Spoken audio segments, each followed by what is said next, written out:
Baik, Assalamualaikum warahmatullahi wabarakatuh. Perkenalkan, nama saya Muhammad Rensuja. Jadi, pada kesempatan kali ini saya akan membahas mengenai persamaan dasar akuntansi. Jadi, saya di sini telah menyiapkan sejumlah transaksi, menyiapkan ilustrasi dari beberapa transaksi yang saya bikin sendiri. Mari kita bahas. Jadi, Pak Zaraki adalah seorang psikolog lulusan Shinigami University yang ingin mencoba mendirikan suatu bisnis. Akhirnya, ia memutuskan untuk mendirikan sebuah pangkas rambut yang bernama Pangkas Rambut Zaraki. Berikut adalah transaksi-transaksi yang terjadi selama bulan November 2022. Baik, kita langsung masuk. Di tanggal 1, Pak Zaraki menginvestasikan uangnya sebesar 26 juta untuk membuka pangkas rambut Zaraki. Jadi, Pak Zaraki tadi menginvestasikan uangnya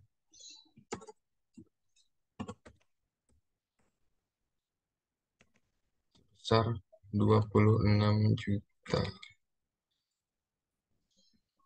Ya, 26 juta. Pak Zaraki menginvestasikan uangnya sebesar 26 juta untuk membuka pangkas rambut. Maka yang kita tulis di sini yaitu kas bertambah sebesar 26 juta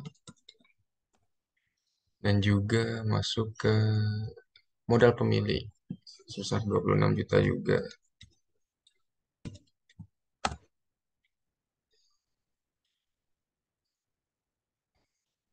Selanjutnya, masih di tanggal 1, Pak Zaraki menyewa ruko di Rawa Makmur dengan membayar sewa untuk 1 tahun ke depan seharga 6 juta terhitung sejak tanggal 1 November 2022. Pada tanggal 1, masih di tanggal 1 November 2000, Pak Zaraki membayar sewa gedung selama 1 tahun sebesar 6 juta. Jadi di sini kas Pak Zaraki berkurang sebesar 6 juta.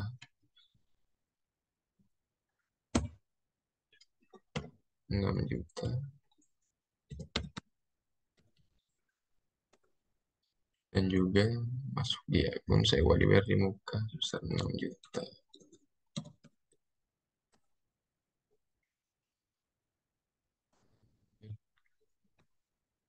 Di tanggal 2, Pak Zaraki merekrut 3 orang karyawan yang ia kenal melalui sosial media. Jadi, untuk transaksi ini, kita tidak memasukkannya ke persamaan dasar akuntansi karena yang dimasukkan ke sana hanya transaksi yang keuangan. Transaksi yang hanya memengaruhi keuangan perusahaan. Kalau ini tidak memengaruhi keuangan perusahaan, jadi tidak kita masukkan ke persamaan dasar akuntansi. Lanjut, masih di tanggal 2. Membeli peralatan senilai 8 juta berupa 3 buah kursi pangkas rambut, 3 set meja dan cermin, 3 mesin cukur dan peralatan lainnya dengan membayar tunai sebesar 5 juta dan sisanya dibayar secara mengangsur. Jadi di tanggal 2 bulan 11 2022, Pak Zaraki ini membeli peralatan sejumlah 8 juta masuk ke sejumlah 8 juta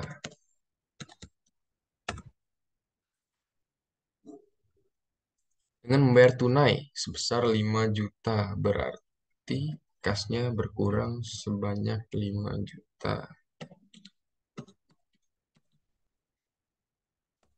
Ini peralatannya 8 juta, baru dibayar 5 juta. Dan sisanya dibayar secara mengangsur, berarti masuk ke akun utang sebesar 3 juta.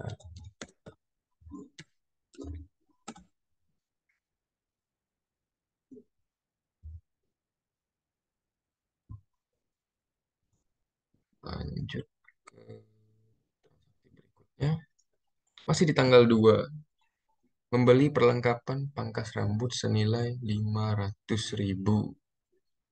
Membeli perlengkapan pangkas rambut senilai 500.000 di tanggal 2.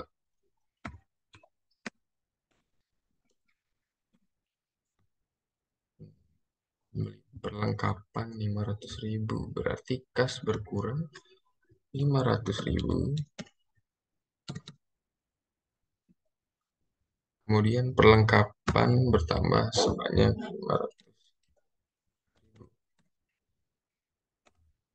Oke. Lanjut transaksi berikutnya. Nah, di tanggal 9, Pak Zaraki menerima pendapatan sebesar 1.200.000. Menerima pendapatan. Berarti tanggal 9 bulan 11 2022, kas Pak Zaraki ini bertambah sebesar 1.200.000. 1.200.000.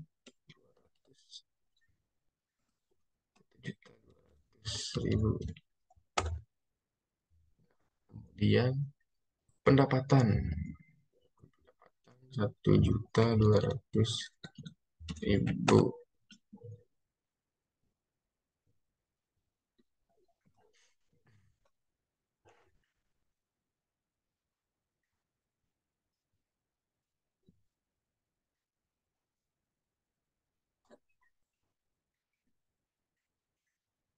Baik, di tanggal 10, Pak Zaraki membayar hutang sebesar 1 juta pada transaksi tanggal 3.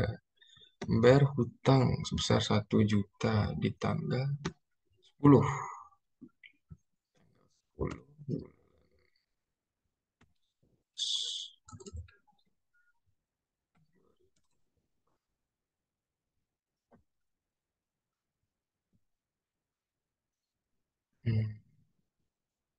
Membayar hutang berarti kasnya berkurang sebesar 1 juta.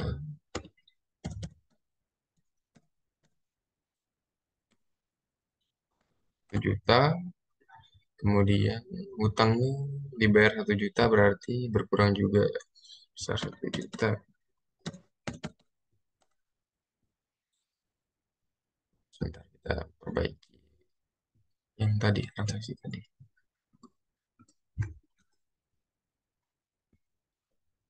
Oke, udah.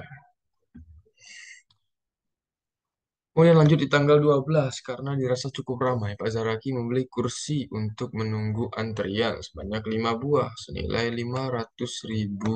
Membeli kursi senilai 5 buah. Sebanyak 5 buah senilai 500.000. Oke, tanggal 12.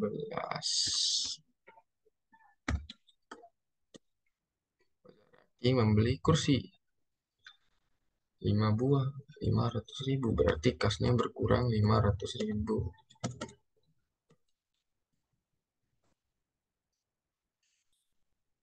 Tanya bertambah 500.000.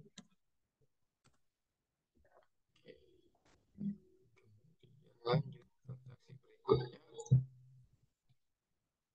Zaraki menerima pendapatan sebesar 2.400.000 di tanggal 16. Tanggal 16.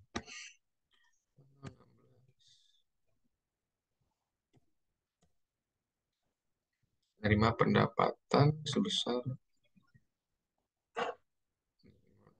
2.400.000. Menerima pendapatan. Berarti kasnya bertambah sebanyak 2.400.000.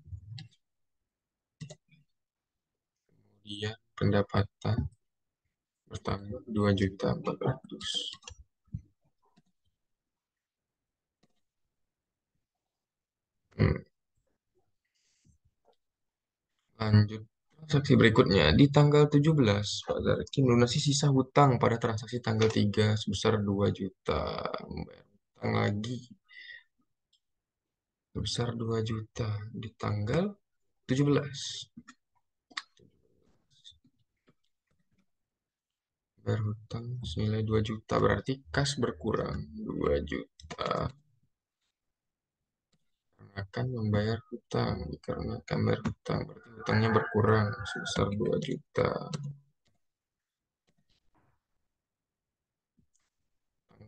Berikutnya, tanggal 20 telah menyelesaikan jasa sebesar 40.000 namun belum menerima pendapatan. Tanggal 20 menyelesaikan jasa sebesar 40.000. Berarti masuknya ke piutang 40.000 dan juga pendapatan besar 40.000. Nah, menggunakan accrual basis, jadi walaupun kasnya belum bertambah, tapi kalau jasa sudah diberikan, maka tetap bisa diakui sebagai pendapatan. Lanjut transaksi berikutnya. Pada tanggal 23 menerima uang dari pelanggan atas transaksi tanggal 20 sebesar 40.000. Nah, ini piutangnya langsung dibayar sebesar 40.000 di tanggal 23. Tanggal 23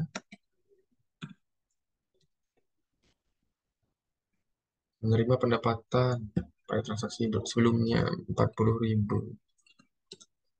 Kasnya bertambah sebesar 40.000 dan piutangnya berkurang karena sudah dibayarkan.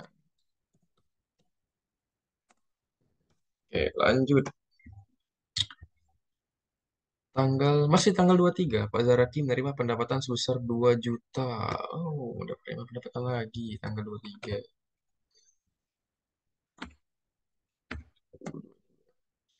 Menerima pendapatan sebesar 2 juta berarti kasnya bertambah sebesar 2 juta dan juga pendapatan bertambah sebesar 2 juta.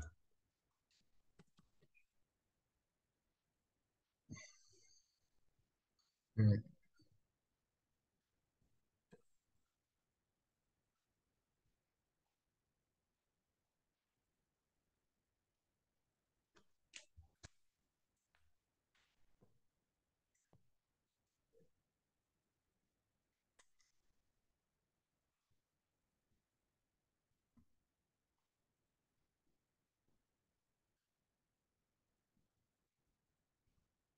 Lanjut transaksi berikutnya di tanggal 27. Demi kenyamanan, Pak Saraki membeli AC seharga 3 juta. Membeli AC tanggal 27 bulan 11 2000. Beli AC sebesar 3 juta, berarti kasnya berkurang sebanyak 3 juta.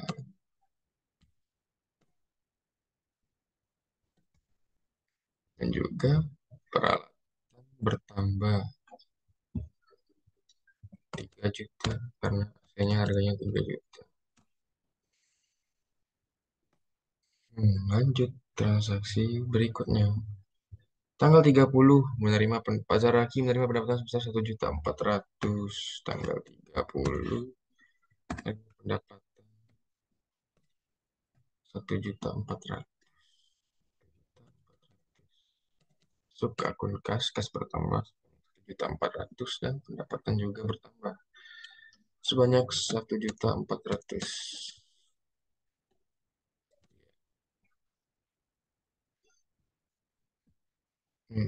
Lanjut.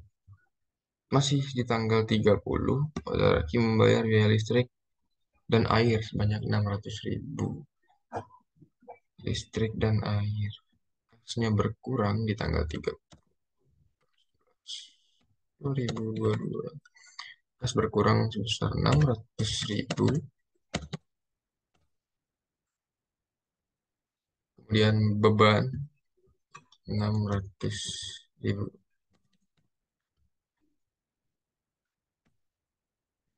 Oke, lanjut transaksi berikutnya. Membayar gaji karyawan untuk bulan November sebesar 6 juta. Masih di tanggal 30. Bayar gaji karyawan 6 juta. Kasnya berkurang. Kas berkurang. Juta. Bayar gaji berarti masuk ke beban. Karena manfaatnya udah dirasakan tuh. 6 juta.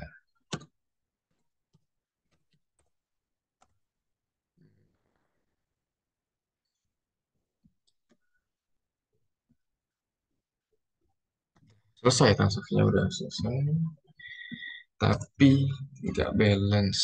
Bentar, lihat dulu.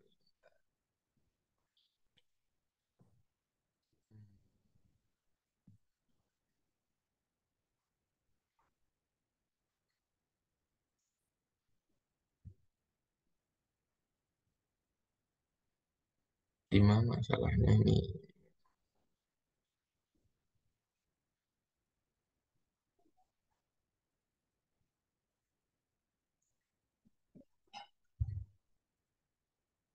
Oh, tanggal 17 salah. Karena tanggal 17 transaksinya melunasi sisa hutang pada tanggal 3 sebesar 2 juta. Di sini tanggal 17 belum dikasih minus. Hmm,